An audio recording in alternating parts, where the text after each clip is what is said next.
este es mi Hijo amado, a él oí. No Moisés, no a Elías, no a la ley, no a los profetas, a Jesús. Que has perdido a alguien que ha muerto.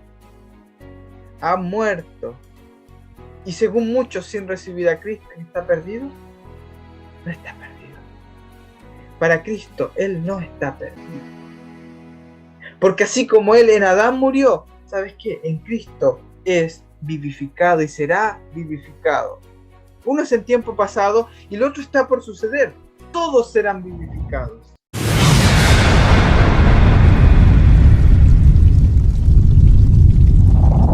Bien, quiero agradecer a los que están viendo por YouTube esta presentación. Gracias por estar aquí. Y sin más, vamos a comenzar con una oración para estudiar el tema de hoy. Padre que estás en el cielo, quiero darte las gracias por tu Espíritu Santo, por tu paz que nos das en el corazón. Y gracias porque muchas personas pueden sentir tu paz a través de tu palabra y de tu grande amor. En el nombre de Jesús. Amén. Ok. Enoc y Elías murieron, tal como lo están escuchando. El tema de hoy puede resultar el título un tanto controversial, porque la creencia popular es que Enoc y Elías pues fueron al cielo sin conocer la muerte. Hay muchos escritos de Enoc en otros mundos, de Elías, hay libros apócrifos de Elías estando en el cielo, hay escrituras sobre Enoc también, y hay muchos comentarios y teología en base a que Enoc y Elías están en el cielo, no conocieron la muerte, ¿sí? Habrán escuchado de la teología de la última generación o temas como que Elías aún está por venir. Incluso hay temas de que Daniel todavía está por venir. Bueno, eso es otro asunto. Pero el tema de hoy vamos a basarnos en Enoc y Elías. Aquí, así por decirlo así, de pasada, le pegan un codazo a Moisés para que lo metamos dentro del tema. Y pues bueno, he decidido no hablar de Moisés en este tema para enfocarnos directamente en Enoc y Elías. Pero ya tendrá su tiempo Moisés. ¿Bien? Así que sin más, vamos a ver de qué nos tiene preparada esta presentación y este estudio de hoy.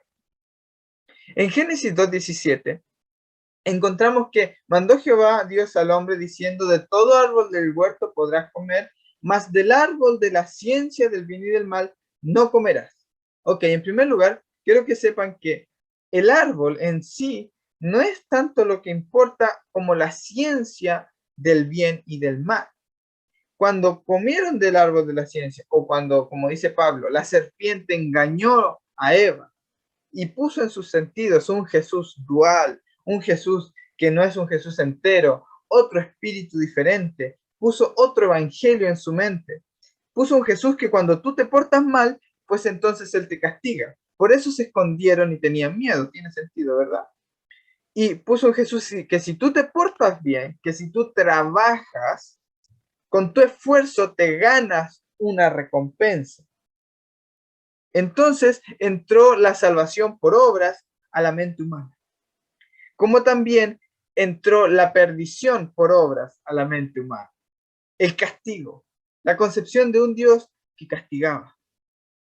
Cuando entró el bien y el mal, la recompensa y el castigo, la salvación por obra depende de si yo me porto bien o me porto mal. Entonces entró el miedo, la culpa. Cuando Jesús vino, Él buscó al hombre. Él buscó al hombre. El hombre se alejó de él. Pero Jesús seguía siendo el mismo, el Jesús entero, que si te portas bien, te ama. Y si te portas mal, pues también te amo. Ok. Ese es Jesús, el árbol de la vida. Porque el día que de él comieres, ciertamente la palabra hebrea es muriendo morirás. ¿Ok? Muriendo morirás.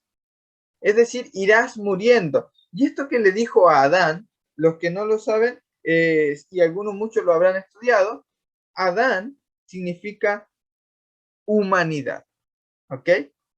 El nombre Adán significa humanidad y Eva, madre de todos los seres humanos. O sea que cuando Dios hablaba a Adán, en cierto sentido decía que la humanidad muriendo morirá. O sea, irá muriendo. Adán, tú y todos los que están en ti, que te incluye a ti y a mí, morirán.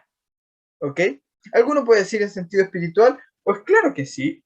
Claro que sí, murió algo cuando tuvieron miedo, estaban aterrorizados, cuando se insultaban, cuando entró el asesinato.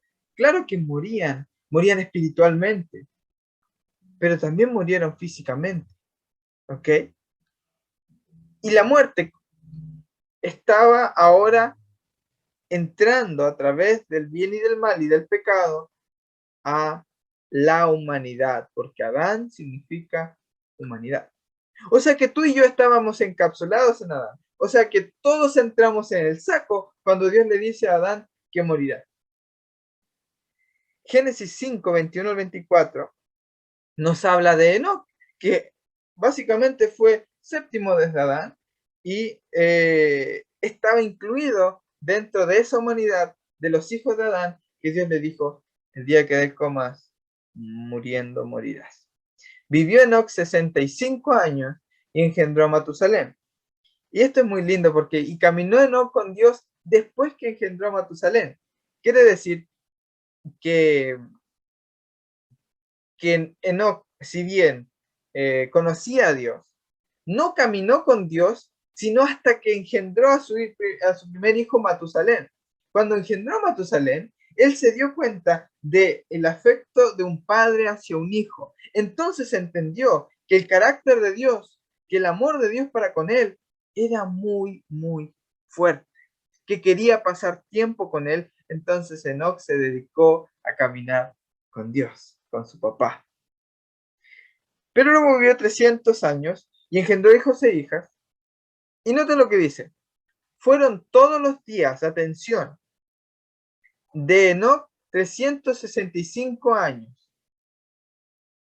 O sea que, si Enoc hubiera sido traspuesto, que no hubiera muerto, entonces diría que sus días no acabaron, que sus días no tuvieron final. Pero dice que estos fueron los días de Enoc, 365 años. Caminó pues Enoc con Dios y desapareció H36.9, esta es la referencia Strong en el hebreo, porque le llevó Dios. Ok, vamos a examinar lo que es la palabra desapareció en primer lugar, porque le llevó Dios, luego vamos a ver la frase completa.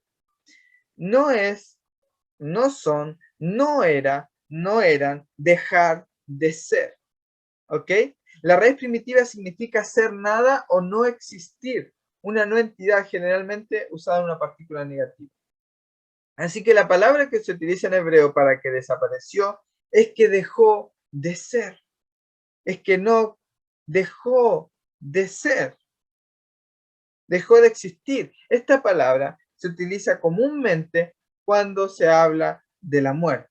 Y se los voy a mostrar cómo se utiliza esta misma palabra en otros textos bíblicos. Si ustedes mismos se van a dar cuenta. Job hablando de la muerte misma, ¿no? Lean Job 24, qué sé yo, el 22 en adelante y van a darse cuenta que es netamente de la muerte. Fueron ensalzados por un poco, más desaparecen, ¿ok? Los seres humanos. Desaparecen y es la misma palabra. Son abatidos, como cada cual, serán encerrados y cortados como cabeza de espigos, ¿ok? Una referencia clara a que a pesar de que el hombre es exaltado, también llega su momento y muere. Y utiliza la palabra que utilizó con Enoc. Salmo 37:10 también lo utiliza. Un poco más y no existirá el impío. Buscarás con cuidado su lugar, pero él no estará allí. ¿Ok? O sea, hablando de lo pasajero que es el hombre en este mundo, de lo peregrino que es, que llega su momento y muere. Y se utiliza 2 veces la palabra como no existirá, H36.9, y él no estará allí. O sea, no será. ¿Correcto? Jeremías 49:10. Pero yo he despojado totalmente de Saúl, he descubierto sus escondrijos y no podrá esconderse. Ha sido destruida su descendencia y sus hermanos vecinos y vecinos. Y él ya no existe. ¿Ok? Una referencia más a la muerte. Así que nos está diciendo en realidad el libro de Génesis, el autor de Génesis, que lo que sucedió con Enoch es que sus días acabaron allí, después caminando con Dios, y murió. Ahora, ¿qué hace la diferencia de Enoch, la muerte de Enoch, que sea tan notoria, que se utilicen frases como que desapareció, que Dios le llevó? ¿Ok? ¿Qué hace tan diferente esa frase? ¿Qué hace que se destaque de las otras muertes, dirás tú? Si la misma palabra que utiliza es para a muerte. Ok, vamos a ver. Hebreos 11:5 también nos habla de Enoch. Y atención, porque más adelante vamos a revisar el contexto de Hebreos 11:5. Por fe, Enoch fue traspuesto, atención a la referencia griega, G3346, para no ver muerte. ¿Ok? Para no ver muerte. Y no fue hallado porque lo traspuso Dios. Y antes que fuese traspuesto, tuvo testimonio de haber agradado a Dios. Ok. La palabra traspuesto que se utiliza aquí es metatisemi, que es G3346, que es convirtiendo, mudando, trasladando, transferir, cambiar. O sea, básicamente es cambiar o por ejemplo, cuando se utiliza esto en el contexto de esta palabra, en el contexto de la gracia y el libertinaje que utiliza Pedro, lo dice en el sentido de que muchos tornan la gracia de Dios en libertinaje. No es que toman la gracia de Dios para pretexto para el libertinaje. No, lo que está diciendo es que van atrasito de Pablo que predica la gracia y dicen, Pablo está predicando libertinaje. Pablo está diciendo eh, que se puede pecar libremente debido a su gran énfasis en la gracia y el perdón de Dios. Entonces, ellos igualan gracia es igual a pecado. Eso es lo que están haciendo. Entonces están tergiversando, cambiando, intercambiando los términos, digamos, en el sentido de Enoch, será que es él cambiado, él es mudado, es no en un sentido de llevado de un lugar a otro, ¿ok? El doctor George Lanza, en Modismos en la Biblia explicados y una clave para los evangelios originales, porque quiero explicar lo que es brevemente modismos.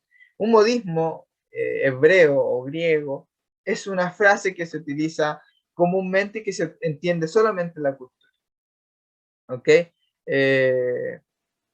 Por ejemplo, decir, si madrugo, el que madruga, Dios le ayuda, algo así.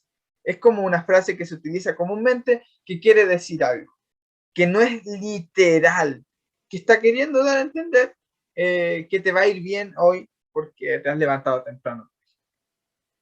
Eso es un modismo. Otro modismo que se utiliza en hebreo, por ejemplo, es cuando pasa enfrente de Moisés la gloria de Dios y él dice, y Dios dice, misericordioso y piadoso, lento para la ira. Cuando dice lento para la ira, en hebreo dice el Dios de nariz larga. ¿Ok? Y ese es un modismo, porque uno dice, ¿qué quiere decir? ¿Dios tiene la nariz larga? No. En la antigüedad, cuando antes de emitir un juicio, los jueces tomaban aire y respiraban. Respiraban para perdonar y dar un juicio a favor con misericordia. ¿Ok?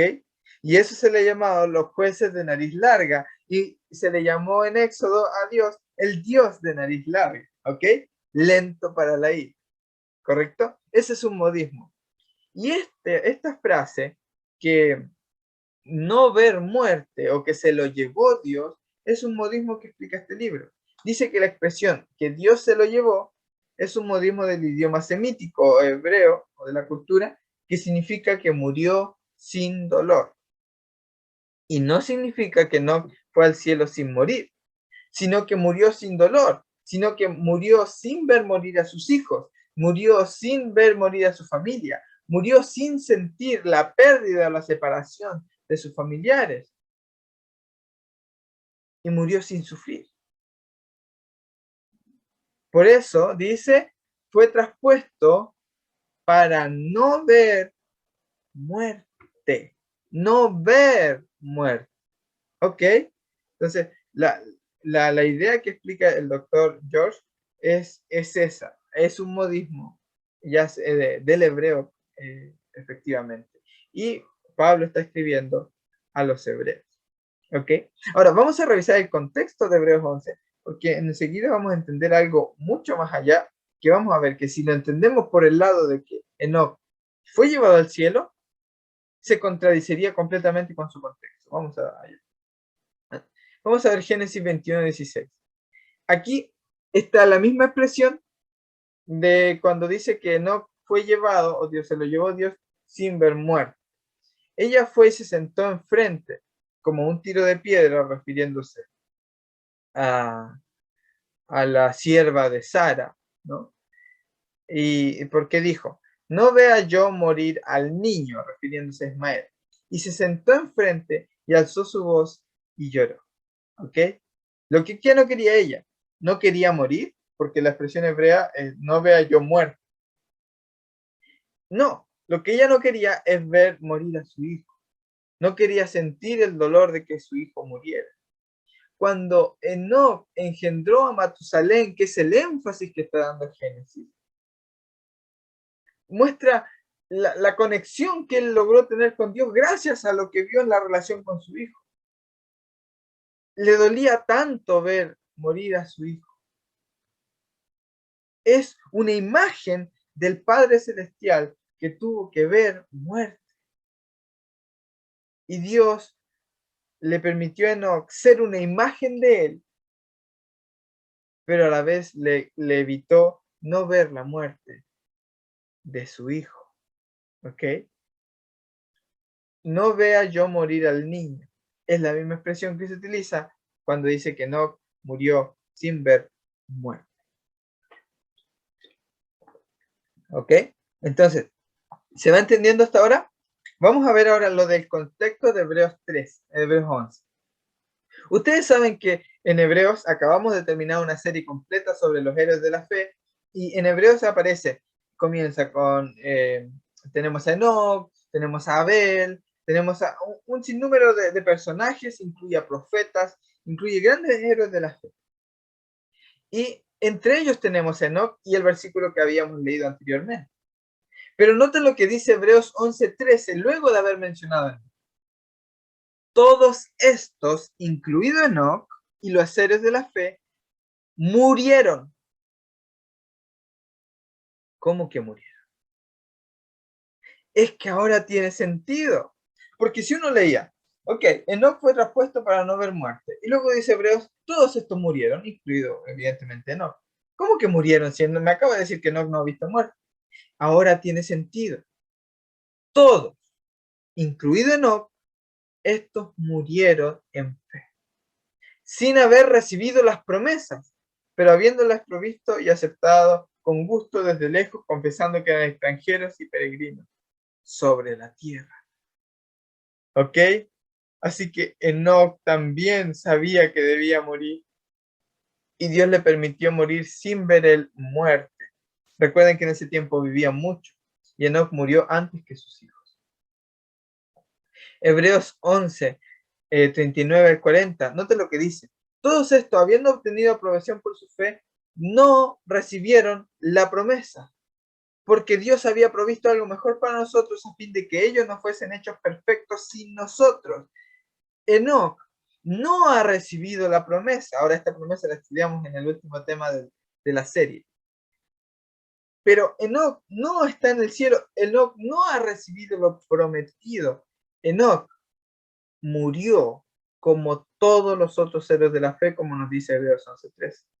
Hebreos 9:27 dice, así como está establecido que todos los hombres mueran una sola vez, y después de esto, el juicio.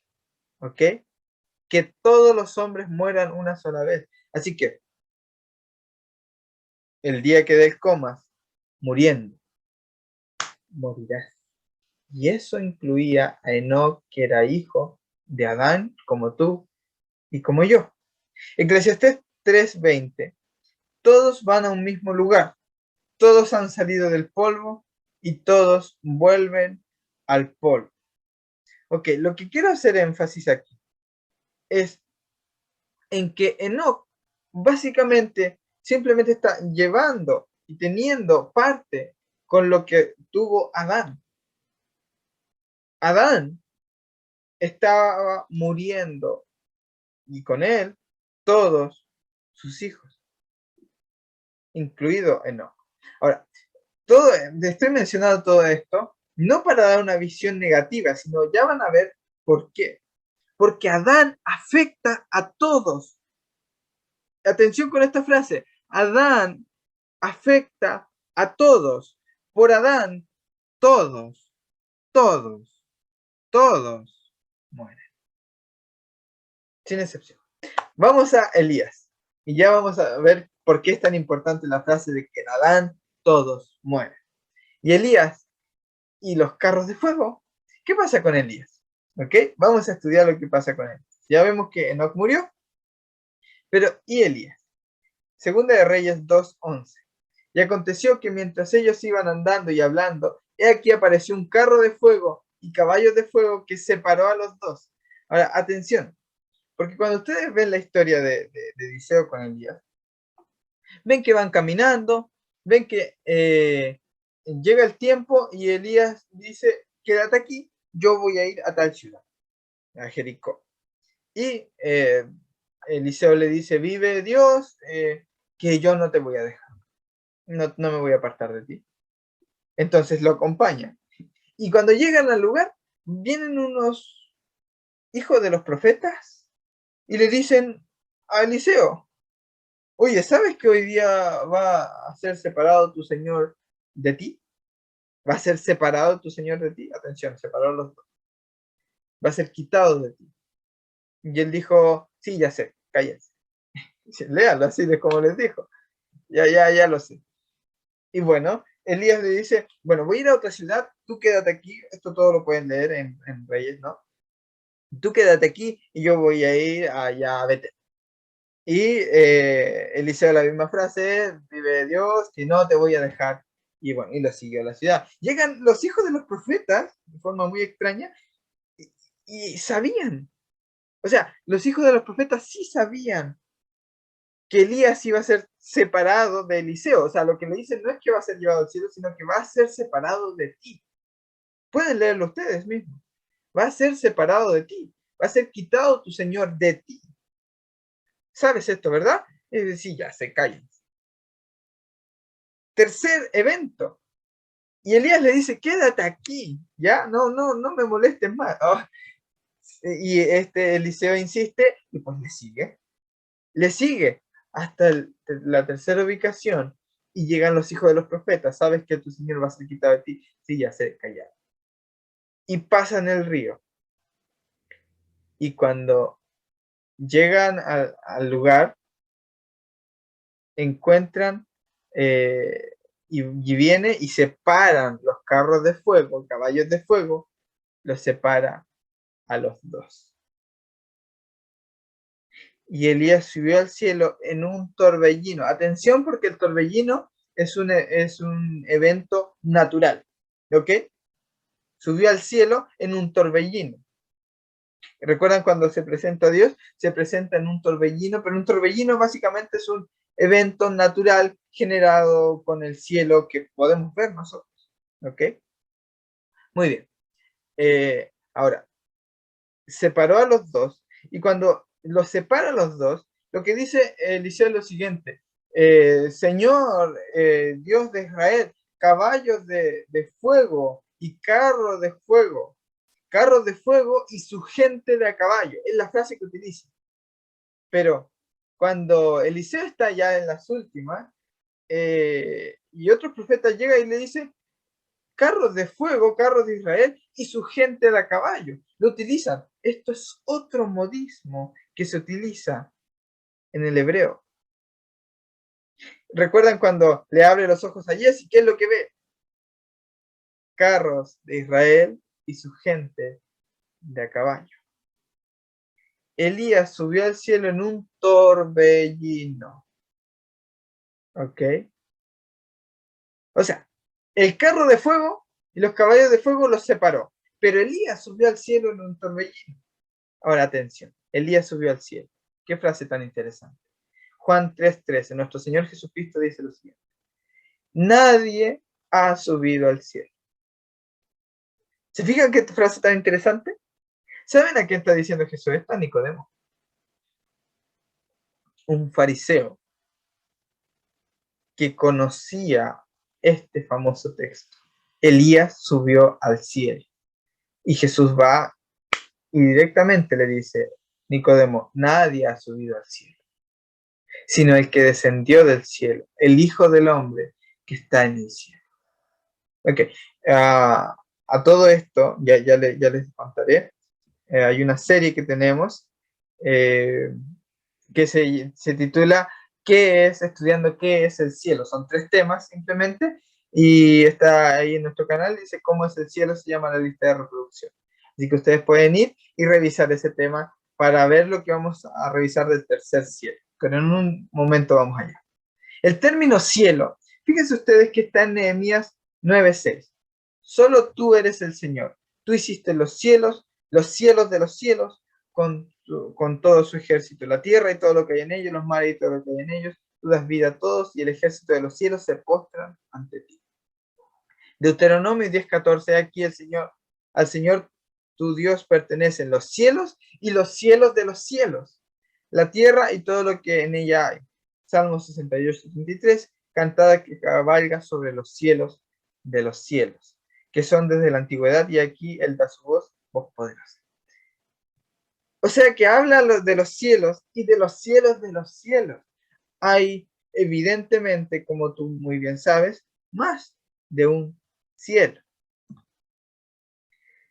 El primer cielo lo encontramos en Génesis 1:8 y Génesis 1:20. ¿Qué es el cielo que podemos ver?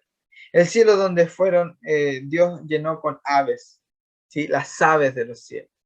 El segundo cielo lo podemos encontrar en Génesis 1:14, que es cuando crea y muestra que se vean los astros, las estrellas, para que señoreen en los cielos, el ejército del cielo.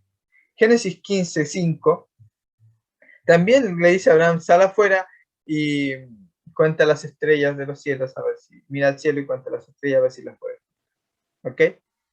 Y el tercer cielo es curioso porque Pablo nos habla aquí y es un texto bastante particular, por eso les invito a ver la serie, ¿qué es el cielo? Pero es 2 Corintios 12:2 y nos habla del tercer cielo.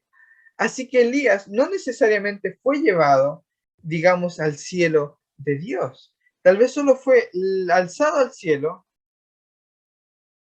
y la Biblia nos dice que Eliseo no le vio más.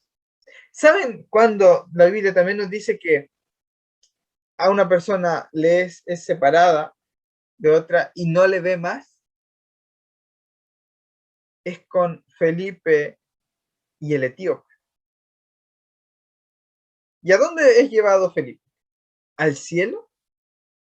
¿O simplemente es tomado por el Espíritu y es llevado a otro lugar y el etíope no le vio más? Otro maestro con su discípulo, que son separados y no le ven más. El único que subió al cielo, Jesús, y fue separado de sus discípulos y le esperan. Quiero que se fijen en algo.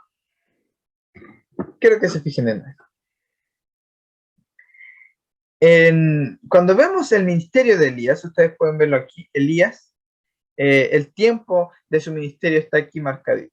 ¿Ok? Estos años. Cuando estaba Acab y Josafat. Muy bien. Cuando Elías termina su ministerio, supuestamente llevado al cielo, Eliseo comienza su ministerio. Ok. Termina aquí su ministerio. Y luego de que Elías termina su ministerio, comienza el reinado de, pueden ver aquí ustedes, Joram. ¿Ok? Joram. Y por lo menos comienza su ministerio 5 años después de que Elías es llevado al cielo. ¿Ok? 5 años después. Pero, pasado el tiempo, después de que ha reinado, de que se ha hecho su fama, adivinen quién envía una carta a Joram. Segunda de Crónicas. Agárrense a sus asientos porque alguien envió una carta y ha llegado del más allá. Segunda de Crónicas 21:12. Y Joram le llegó una carta, miren de quién, del profeta Elías, que decía: Jehová el Dios de David tu padre ha dicho así, por cuanto no has andado en los caminos de Josafat tu padre. O sea, ya había reinado, o sea, no eran 5 años de que Elías había sido tomado, eran más años que habían pasado en su reinado. Ni en los caminos de Asa, rey de Judá. Y sigue diciendo la carta, llega una carta del profeta Elías a Joram, años después de que Elías ha sido tomado al cielo y llevado al cielo. Años después. ¿Saben qué es lo que pasó en realidad? Cuando ustedes estudian los textos, tienen mucho que ver los hijos de los profetas. Porque lean con cuidado y con detención cuando Elías es tomado al cielo. Van a ver que los hijos de los profetas, ¿qué hacen? Los mismos que sabían que Elías iba a ser tomado. Van a buscarlo. ¿Por qué? Le dicen a Eliseo, ¿no lo habrá dejado en un monte? Esto es para ustedes, para que luego vayan y lo lean y comprueben por ustedes mismos. ¿No lo habrá dejado en un monte por allí a nuestro Señor? ¿Por qué? Porque ya se conocía esa idea, ya se sabía que Elías iba a ser tomado, pero no al cielo, no al tercer cielo ni nada. Iba a ser tomado al cielo, llevado y puesto en otro lugar. Esto tiene mucho que ver con lo que es y seremos y recibiremos al Señor en el aire. ¿Ok? Pero eso está en la serie que ya les comenté. Pero estos mismos hijos de los profetas van y revisan el asunto de Elías porque sabían que Elías había sido tomado y dejado en otro lugar y envió una carta a Joram años después. ¿Qué dijo Jesús? Nadie subió al cielo. Juan 1, 20 al 21. Y él confesó, y no negó, sino que confesó, hablando de Juan el Bautista. Yo no soy el Cristo. Atención a los 3 personajes. Yo no soy el Cristo. Y le preguntaron, ¿entonces qué? ¿Eres Elías? Ok. Y él dijo, no soy. Entonces, ¿eres el profeta? Y respondió, no. Entonces, Juan el Bautista no dice, o sea, no le preguntan si es un profeta, sino le preguntan, ¿eres el profeta? ¿Por qué? ¿Esperaban a un profeta en particular? Claro que sí. Claro que sí. Esperaban a Elías y a un profeta en particular y al Cristo. Atención, esperaban a Elías, a un profeta en particular y al Cristo. Malaquías 4:15 decía, aquí os envío el profeta Elías antes que venga el día del Señor, día grande y terrible. Ok, por este versículo esperaban al profeta Elías. Estas eran las expectativas del momento, por decirlo. Mateo 11:14 dice, si queréis aceptarlo, él es Elías el que había de venir. Y atención, porque en unos minutos vamos a revisar lo que es el monte de la transfiguración. Los discípulos bajan y le dicen, ¿qué pasa con lo de la venida de Elías? Y él le dice, ¿recuerdan de Juan el Bautista? Si queréis aceptarlo, él es el Elías que había de venir. Mateo 16:14. Y ellos dijeron, unos, Juan el Bautista, ¿quién dice los hombres que soy? Otros Elías y otros Jeremías o uno de los profetas. Atención, se esperaba a Elías en el tiempo de Jesús. Mateo 21:11. Y las multitudes contestaban, ¿este es el profeta Jesús de Nazaret de Galilea? Este es el profeta Jesús.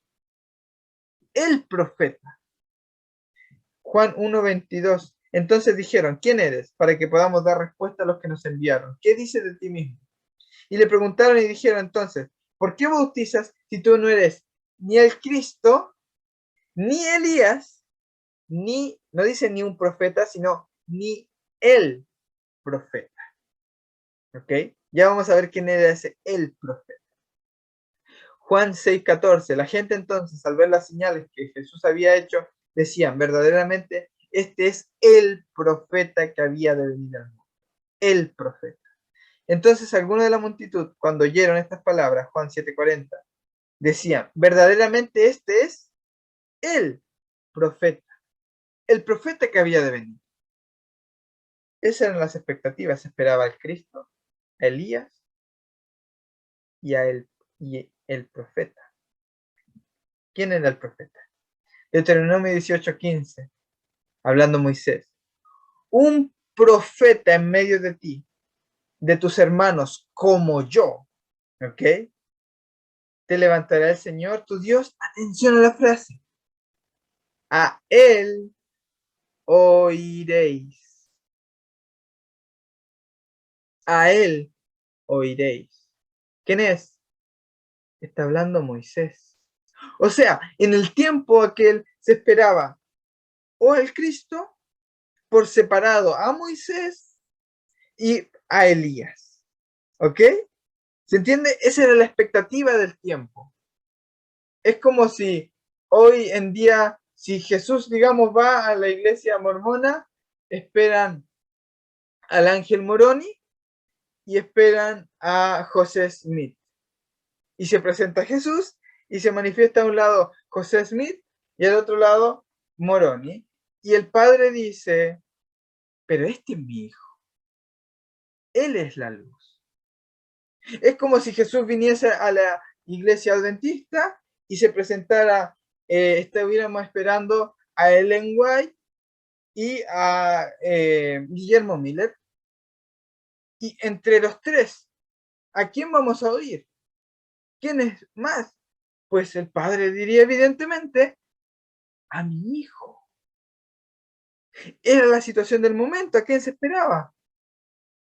A Moisés y a Elías. Por eso, el monte de la transfiguración, Mateo 17:3-9. He aquí le aparecieron Moisés, el profeta, y Elías hablando con él, con Jesús. Y viene una voz del cielo y dice, este es mi hijo amado, a él oíd. No a Moisés, no a Elías, no a la ley, no a los profetas, a Jesús. Él es la verdad. Y cuando los discípulos, lo primero que escuchan de Jesús es, no temáis. ¿Recuerdan? El hombre cuando entró el bien y el mal, la ciencia del bien y el mal tuvieron miedo. Y lo primero que viene, y Jesús dice, cuando el Padre dice, escuchen lo que tiene que decir mi hijo. No escuchen lo que tiene que decir Moisés. No se asusten con Moisés y sus leyes. No se asusten con las condenaciones y las plagas de Elías. Escuchen a mi hijo. Y su hijo dice, no temáis. Anímense. Yo soy. Cuando descendieron del monte, atención, Jesús les mandó diciendo, no digáis a nadie, y por favor, si alguien no se ha dado cuenta leyendo la Biblia, yo se lo pongo en negrita, la visión. ¿La qué? La visión. Y busquen la palabra griega, es una visión espiritual. Se le aparecieron. Fue una visión. Cuando ustedes rastrean esta palabra, en el griego, van a llegar a donde Pedro se le muestra el lienzo con animales. ¿Para qué? ¿Para que realmente Pedro se matara y comiera? No. Para que Pedro entendiera que la salvación está incluida en los gentiles. que no hay acepción de personas. ¿Qué está haciendo Jesús con esta visión? Le está enseñando que entre la autoridad de la ley vino por medio de Moisés, pero la gracia verdadera vino por Jesucristo. Que entre las condenaciones de los profetas, entre sus plagas, entre lo alto que los tenemos, por sobre ello está Jesús. La verdad máxima y la revelación completa del Padre. Moisés no nos muestra al Padre. Elías no nos muestra al Padre. Jesús es el único que conoce y nos reveló completamente al Padre. A Dios nadie la ha visto jamás, nadie la ha conocido o entendido, sino el Hijo unigénito que está en el seno del Padre, Él le ha dado a conocer. No digan a nadie la visión hasta que el Hijo del Hombre resucite de los muertos. ¿Por qué? Porque la expectativa que había era, venga Moisés, venga Elías. Pedro mismo quiso hacerle una enramada para los tres, como si hubiera misma autoridad, como si hubiera el mismo estatus de credibilidad, pero Jesús estaba por encima. El Padre interrumpe a Pedro, y Pedro, ¡ay! Pero Jesús les dice, no temas.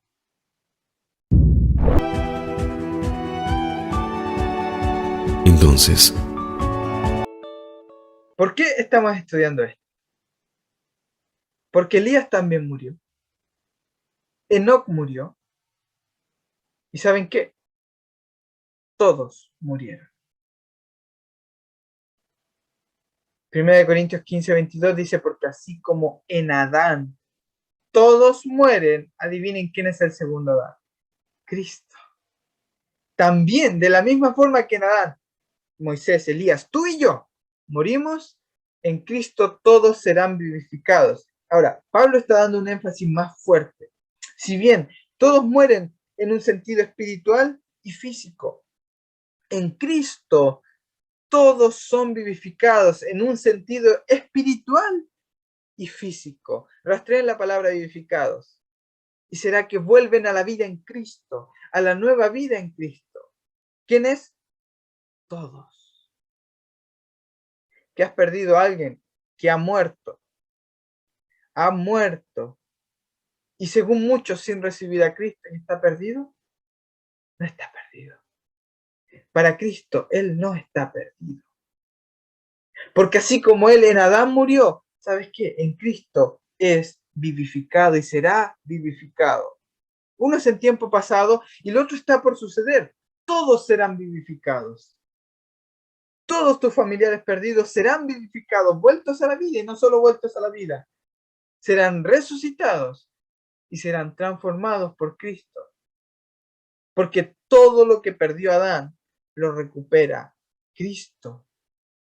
Cuando ustedes leen Romanos 5, 12 al 21, es un versus.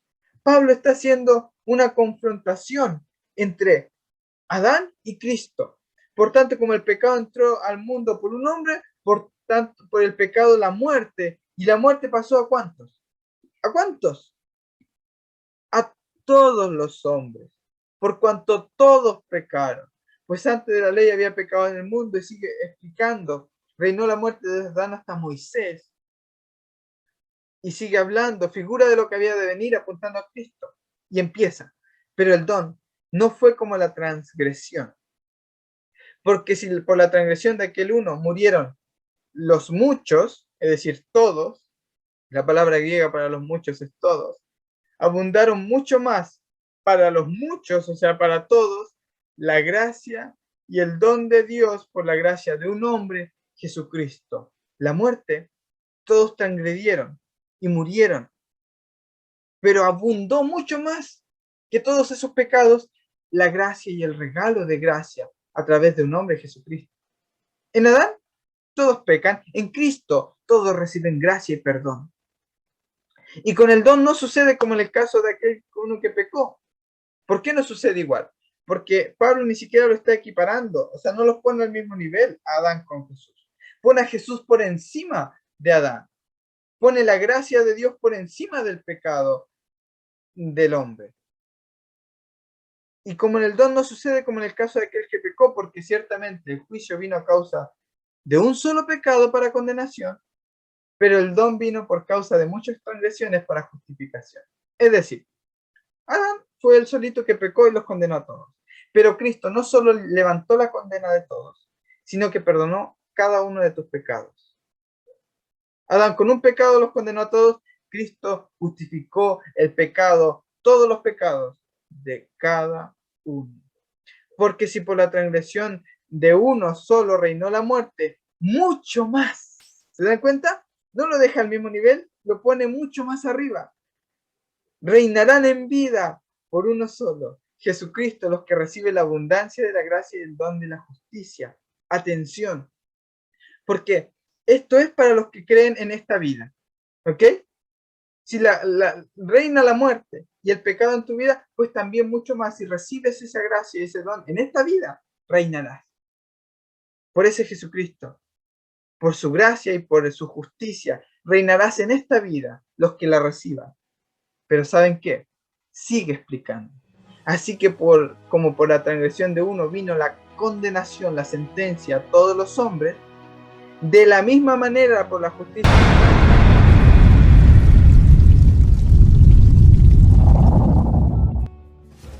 Si estos videos son de bendición para tu vida, puedes apoyar nuestro ministerio a través del link de PayPal puesto en la descripción.